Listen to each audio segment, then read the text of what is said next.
નમસ્કાર દોસ્તો, સ્વાગત છે આપ સર્વનું તમારી પોતાની યુટ્યુબ ચેનલ એટલે કે ઓશન જ્ઞાન લાઈવ પર. મિત્રો, આજે આપણે ધોરણ 9ની અંદર હિન્દી વિષયની અંદર જે પાઠ નંબર 2 આપણને આપેલો છે ન્યાય મંત્રી, તેના સ્વાધ્યાયનું સચોટ અને સંપૂર્ણ સોલ્યુશન આપણા આજના આ વિડીયોની અંદર જોવાના છે. મિત્રો, આપણી આ ચેનલ ઉપર ધોરણ 9ના હિન્દી વિષયના દરેક પાઠના સ્વાધ્યાયના સચોટ અને સંપૂર્ણ સોલ્યુશન મુકાઈ ચૂક્યા છે, જેની લિંક તમને નીચે ડિસ્ક્રિપ્શન બોક્સની અંદર મળી જશે, તો જરૂરથી અભ્યાસ કરી લેજો. અને સાથે સાથે પીડીએફ પણ આપણી એપ્લિકેશન ઉપર મુકાઈ ચૂકી છે, તો પીડીએફ મેળવવા માટે આપણી એપ્લિકેશન ઓશન જ્ઞાન લાઈવ ડાઉનલોડ કરી લેવાની છે. ચાલો તો શરૂ કરીએ ધોરણ 9 વિષય હિન્દી પાઠ 2 ન્યાય મંત્રી સ્વાધ્યાયનું સચોટ અને સંપૂર્ણ સોલ્યુશન. ચાલો, તેમાં પ્રશ્ન નંબર 1 માં આપણને કહ્યું છે निम्नलिखित प्रश्नों के उत्तर एक एक वाक्य में दीजिए. पहला सवाल, शिशुपाल ने अपने घर का दरवाजा क्यों खोल दिया? तो जवाब आवश्य एक अतिथि को शाम के अंधेरे में आश्रय के लिए आया देखकर शिशुपाल ने अपने घर का दरवाजा खोल दिया. बीजो सवाल, शिशुपाल किस अवसर की तलाश में था? तो जवाब आवश्य शिशुपाल सच्चा न्याय कैसा होता है यह दिखाने के अवसर की तलाश में था. त्रीजो सवाल, न्याय के विषय में शिशुपाल के क्या विचार थे? तो उत्तर, शिशुपाल मानता था कि न्याय ऐसा हो कि कोई अन्याय और अपराध करने का साहस न कर सके. चौथुं, परदेशी कौन था, उसने दूसरे दिन क्या किया? तो परदेशी स्वयं सम्राट अशोक था. दूसरे दिन सुबह उठकर परदेशी ने शिशुपाल को धन्यवाद देकर उसे विदा ली. चलो, ત્યાર પછી છે પાંચમો સવાલ, सम्राट अशोक ने शिशुपाल को राजमुद्रा क्यों दी? तो જોઈએ उत्तर, सम्राट अशोक ने शिशुपाल को न्याय मंत्री के पद पर नियुक्ति के रूप में राजमुद्रा दी. ત્યાર પછી छठो सवाल, राज्य में न्याय के विषय में परिस्थितियां कैसे बदल गई? तो उत्तर, शिशुपाल के न्याय मंत्री बनते ही राज्य में पूरी तरह शांति रहने लगी, किसी को किसी प्रकार का भय न रहा. ત્યાર પછી સાતમો સવાલ, पहरेदार की हत्या होने पर शिशुपाल की स्थिति कैसी हो गई? उत्तर, पहरेदार की हत्या होने पर शिशुपाल की नींद उड़ गई और अपराधी का पता लगाने के लिए उन्होंने दिन रात एक कर दिए. आठवां सवाल, अपराधी का पता चलने पर शिशुपाल ने क्या किया? अपराधी का पता चलने पर शिशुपाल ने सम्राट अशोक को गिरफ्तार करने का आदेश दिया. ત્યાર પછી આપણે જોઈએ પ્રશ્ન નંબર 9 અને 10 જોઈએ. એના પહેલા તમારા માટે ખાસ મહત્વની સૂચના કે ધોરણ 9 અને 10ના વિદ્યાર્થીઓ માટે આપણે ઓનલાઈન ટ્યુશન ક્લાસીસ શરૂ કરેલું છે, જેમાં તમને રોજે લાઈવ લેક્ચર લેવામાં આવે છે. લાઈવ લેક્ચરની અંદર ગણિત, વિજ્ઞાન, અંગ્રેજી અને સામાજિક વિજ્ઞાનના જે પાઠો છે તમને ખૂબ જ આકર્ષક પ્રેઝન્ટેશન સાથે બેસ્ટ શિક્ષકોની ટીમ તમને અભ્યાસ કરાવે છે. રોજે સાંજે 6:30 થી 8:15ના લેક્ચર હોય છે. ઘરે બેઠા તમારે ત્રાઢ હોય, તડકો હોય કે વરસાદ હોય, ક્યાંય જવાની જરૂર નથી. ઘરે બેઠા બેઠા તમે અભ્યાસ કરી શકો છો. બ્રહ્માસ્ત્ર બેચની આખા વર્ષની ફી મિત્રો માત્ર 2000 રૂપિયા છે. હવે બ્રહ્માસ્ત્ર બેચમાં તમે આ 2000 રૂપિયામાં જોઈન થઈ જશો ને તો તમને આઈએમપી બેચ પણ ફ્રી મળી જવાની છે અને પેપર સોલ્યુશન બેચ પણ ફ્રી મળી જવાની છે. તો આવી જોરદાર તૈયારી માત્ર 2200 રૂપિયામાં આખું વર્ષ માત્ર ઓશન જ્ઞાન લાઈવ જ કરાવશે. કારણ કે આપણે નિશ્ચય કર્યો છે કે ગુજરાતનું કોઈ પણ બાળક શિક્ષણથી વંચિત ન રહેવું જોઈએ. ગામે ગામ ઓશન જ્ઞાન લાઈવનું એજ્યુકેશન પહોંચવું જોઈએ. તો જો તમે પણ હજુ નથી જોડાયા તો ચોક્કસથી જોડાઈ જજો. તમારા દોસ્તો, મિત્રો, ભાઈબંધોને પણ કહેજો. તમારા વાલીને કહો કે ભાઈ આ 70 46 22 22 54 નંબર ઉપર કોલ કરીને બ્રહ્માસ્ત્ર બેચ વિશે વધારે માહિતી મેળવી લે અને તમને પણ આની અંદર જોઈન્ટ કરી દે. તો કરો કંકુના દોસ્તો અને લૂંટાય એટલો ખજાનો જ્ઞાનનો, લૂંટી લો ઓશન જ્ઞાન લાઈવની સાથે દોસ્તો, કારણ કે આવો મોકો બીજી વાર નહીં મળે. પછી પછતાવું પડશે. એના કરતાં અત્યારે જ જોડાઈ જજો.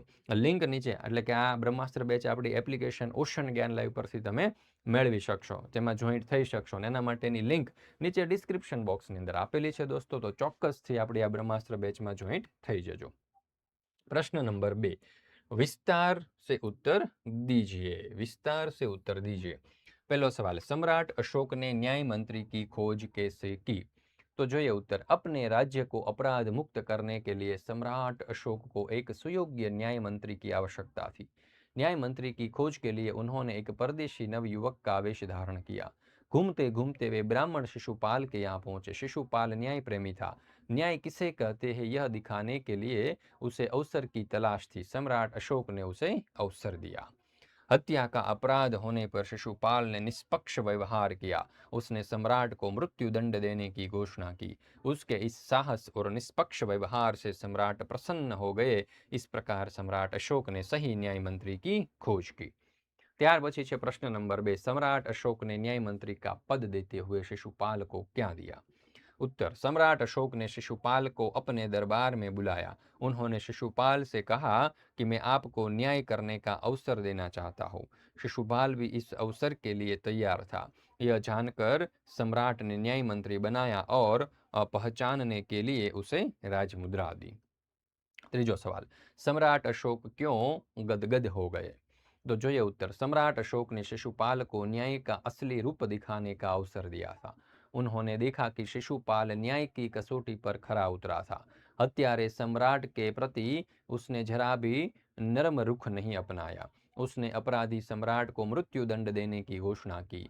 दंड देते समय शिशुपाल ने जरा भी हिचकिचाहट नहीं दिखाई। अपने साहसपूर्ण और निष्पक्ष व्यवहार से उसने सम्राट का दिल न्याय मंत्री के रूप में शिशुपाल को सफल होते देखकर सम्राट का दिल जीत लिया।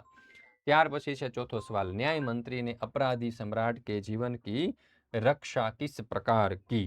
तो જોઈએ उत्तर। सम्राट अशोक ने एक राजकर्मचारी की हत्या की थी। इस अपराध के लिए न्याय मंत्री ने उन्हें मृत्यु दंड देने की घोषणा की। अपराधी और कोई नहीं, स्वयं सम्राट थे। शास्त्रों में राजा के ईश्वर रूप शास्त्र में राजा को ईश्वर रूप माना गया है, इसलिए उसे केवल ईश्वर ही दंड दे सकता है। न्याय मंत्री ने सम्राट की जगह उनकी सोने की मूर्ति को फांसी पर लटकवा दिया। इस प्रकार न्याय मंत्री ने अपराधी सम्राट के जीवन की रक्षा की। ત્યાર પછી પાંચમો સવાલ, न्याय मंत्री निरुत्तर क्यों हो गए? तो જોઈએ उत्तर। शिशुपाल न्याय मंत्री की कसौटी पर खरे उतरे थे। सम्राट अशोक ऐसे व्यक्ति को पाकर गदगद हो गए। लोगों ने भी शिशुपाल का न्याय सुनकर उसकी जय जयकार की, परंतु शिशुपाल को लगा कि न्याय मंत्री की यह जिम्मेदारी उनसे नहीं संभली जाएगी। उन्होंने सम्राट से राजमुद्रा वापस लेने की प्रार्थना की, परंतु अशोक ने कहा कि उन्होंने अपने न्यायपूर्ण व्यवहार से उनकी आंख खोल दी। यह जिम्मेदारी उनके सिवा और कोई नहीं उठा सकता। सम्राट के इस आग्रह को देखकर न्याय मंत्री निरुत्तर हो गया। ત્યાર પછી છે પ્રશ્ન નંબર 3। निम्नलिखित विधान कौन कहता है क्यों? એમાં પેલું છે यह मेरा सौभाग्य है। यह विधान शिशुपाल अपने द्वारा आए परदेशी युवक से कहता है, क्योंकि वह अतिथि का सत्कार करना अपना कर्तव्य समझता है। बीजो सवाल, दोष निकलना तो सुगम है, परंतु कुछ कर दिखाना कठिन है। यह वाक्य परदेशी युवक शिशुपाल से कहता है, क्योंकि शिशुपाल उससे सम्राट अशोक के राज्य में हो रहे अन्याय की शिकायत करता है। ત્યાર પછી ત્રીજો સવાલ, ब्राह्मण के लिए कुछ भी कठिन नहीं है, मैं न्याय का डंका बजाकर दिखाऊंगा। यह वाक्य शिशुपाल परदेशी नवयुवक से कहता है, क्योंकि परदेशी नवयुवक उस राज्य को अपराध मुक्त करने का वचन देना चाहता है। चौथो सवाल, तो तुम अपराध स्वीकार करते हो? तो जवाब अवश्य। यह वाक्य न्याय मंत्री शिशुपाल सम्राट अशोक से कहता है, क्योंकि उसने पहरेदार की हत्या की थी। पांचवू, महाराज यह राजमुद्रा वापस ले लो, मुझसे यह बोझ नहीं उठाया जाएगा। यह वाक्य न्याय मंत्री शिशुपाल सम्राट अशोक से कहता है, क्योंकि उसे लगता है कि वह न्याय मंत्री की जिम्मेदारी नहीं संभल पाएगा। મિત્રો, ધોરણ 9 અને 10ના વિદ્યાર્થીઓ માટે આપણે જે આ ઓનલાઈન કોચિંગ ક્લાસીસ શરૂ કરેલું છે, ઓનલાઈન ટ્યુશન ક્લાસીસ શરૂ કરેલું છે, એની ફી માત્ર ને માત્ર 2200 રૂપિયા છે આખા વર્ષની। અને આ જે બ્રહ્માસ્ત્ર બેચ છે તેની અંદર તમે આઈએમપી બેચ અને પેપર સોલ્યુશન બેચના પણ ફ્રી એક્સેસ તમને મળી જવાના છે। તો મિત્રો, કરો કંકુના, હવે વધારે રાહ ન જુઓ અને ફટાફટ જોડાઈ જાઓ આપણી આ બ્રહ્માસ્ત્ર બેચની અંદર।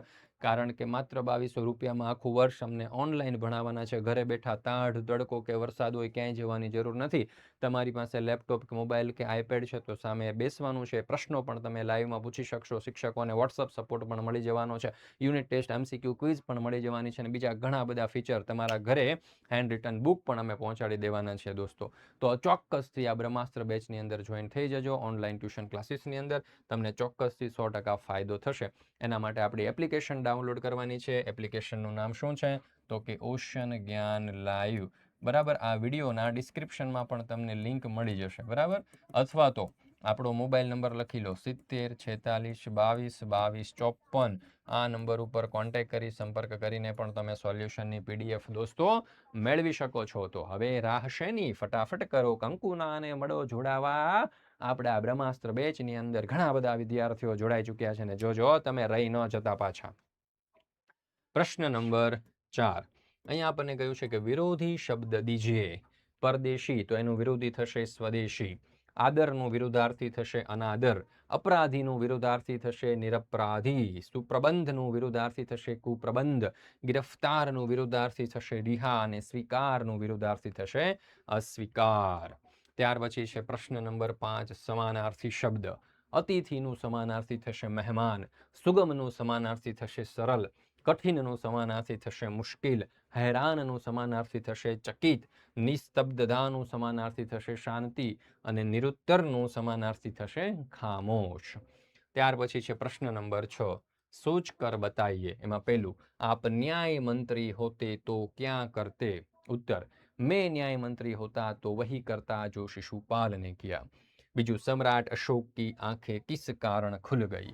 उत्तर, सम्राट अशोक की आंखें खुल गई क्योंकि शिशुपाल ने उसे दिखा दिया कि सच्चा न्याय किसे कहते हैं.